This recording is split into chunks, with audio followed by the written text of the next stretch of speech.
तो दोस्तों, जैसा कि आप स्क्रीन पर देख सकते हैं, खुद यूक्रेन की सरकार ने ऑफिशियली अब कंफर्म कर दिया है कि आने वाली 23 अगस्त को प्रधानमंत्री मोदी यूक्रेन के दौरे पर आ रहे हैं। जी हाँ, इस पर ऑफिशियल मुहर लग चुकी है। और इतना ही नहीं, ये भी कंफर्म किया है यूक्रेन ने कि यह दौरा सिर्फ ऐसा नहीं कि दिखाने के लिए होगा, एक्चुअल में दोनों देशों के बीच में बहुत सारे एग्रीमेंट होंगे। राष्ट्रपति जेलेंस्की, पीएम मोदी अलग अलग डील पर साइन करेंगे, डॉक्यूमेंट एक्सचेंज करेंगे और खबरें हैं कि कुछ इसमें डिफेंस डील भी हो सकती है। क्या आपका सवाल होगा कि डिफेंस डील, क्या यूक्रेन भारत को किसी प्रकार की हथियारों की टेक्नोलॉजी बेचेगा या फिर भारत यूक्रेन को हथियार बेचेगा? तो देखिए, इसको लेकर जो डिफेंस सोर्सेज हैं वो डिनाई नहीं कर रहे। कहा जा रहा है कि दोनों पॉसिबिलिटीज हैं कि भारत यूक्रेन को भी हथियार बेच सकता है और यूक्रेन भारत को डिफेंस टेक्नोलॉजी सप्लाई कर सकता है। क्योंकि अगर आप इतिहास में देखें तो यूक्रेन के पास सोवियत यूनियन के बाद बहुत सारी ऐसी कंपनियां आई हैं जो हेलीकॉप्टर के इंजन बनाती हैं, इसके अलावा जो एयरक्राफ्ट होते हैं उन्हें बनाती है, ट्रांसपोर्ट शिप बनाती हैं, उनके इंजन बनाती है। इसके अलावा रूस ने जो भारत को हथियार बेचे हैं, यूक्रेन के पास वो भी कैपेबिलिटी है कि इन हथियारों की रिपेयर, मेंटेनेंस और सर्विसिंग भी ये कर सकते हैं। और पिछले 30 सालों से ये काम भारत के लिए करते आए भी हैं। तो यानी कि अब आगे भी ऐसा होगा, इस बात की संभावनाएं बहुत ज़्यादा हैं। हो सकता है कि अपनी इन टेक्नोलॉजी को यूक्रेन भारत को सप्लाई करने को भी तैयार हो जाए।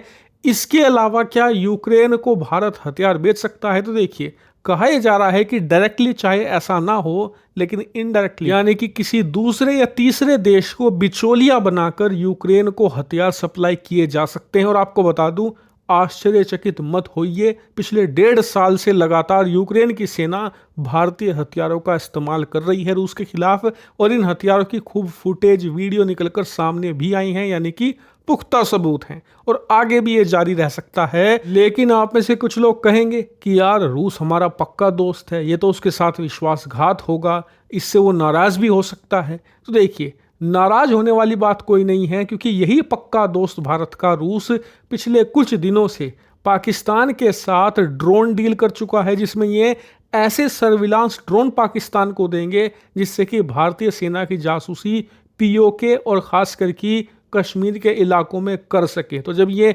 पाकिस्तान को हाई एंड वेपन डायरेक्टली बेच रहे हैं, तो हम अपने हथियार इनडायरेक्टली यूक्रेन को क्यों नहीं दें? क्योंकि आप खुद सोचिए कि रूस तो अपने जो हथियार एक्सपोर्ट हैं उसे 1/54 तक कम करने को तैयार नहीं है, सबको बेच रहा है, लेकिन हमसे उम्मीद करता है कि हम उसके दुश्मनों को हथियार ना बेचें। तो ये तो संभव नहीं है। अगर रूस इसे रोकना चाहता है तो सबसे पहले चीन पाकिस्तान को वो हथियार बेचना बंद करे, उसके बाद भारत भी बंद कर देगा। यानी कि बात साफ है, जैसा आप बोओगे वैसा आप काटोगे। यही अंतरराष्ट्रीय राजनीति और जियोपॉलिटिक्स का रूल है। भारत बस इसी रूल को फॉलो कर रहा है। इसके अलावा व्यापार पर भी दोनों देशों के बीच में डील होगी, जैसे कि सनफ्लावर ऑयल। यूक्रेन बहुत बड़ा एक्सपोर्टर है सूरजमुखी के तेल का। भारत इसका आयात पहले बहुत करता था, लेकिन युद्ध के बाद कम हो गया। इस बात की उम्मीद की जा रही है कि इस दौरे के बाद ये फिर से तेज होगा, ताकि भारत में जो खाने वाला तेल है उसकी कीमतों में कमी आए। वहीं इस दौरे का एक बड़ा मकसद है भारत की छवि को फिर से चमकाना, क्योंकि इस युद्ध के दौरान यूक्रेन को लेकर पश्चिमी देश और अमेरिका के अंदर भारत की छवि खराब हुई है। इस बात से इनकार नहीं किया जा सकता। और मान लीजिए कल को भारत चीन का युद्ध होता है तो इन देशों से हमें सपोर्ट चाहिए होगा।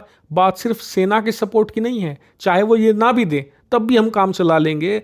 जरूरत है हमें इनके डिप्लोमेटिक और सॉफ्ट पावर की। लेकिन पश्चिमी देशों की जनता में भारत को लेकर फिलहाल सेंटिमेंट ठीक नहीं है। इन्हें लगता है कि जब इन्होंने यूक्रेन में हमारी मदद नहीं करी तो चीन के खिलाफ हम इनकी मदद कैसे कर दें।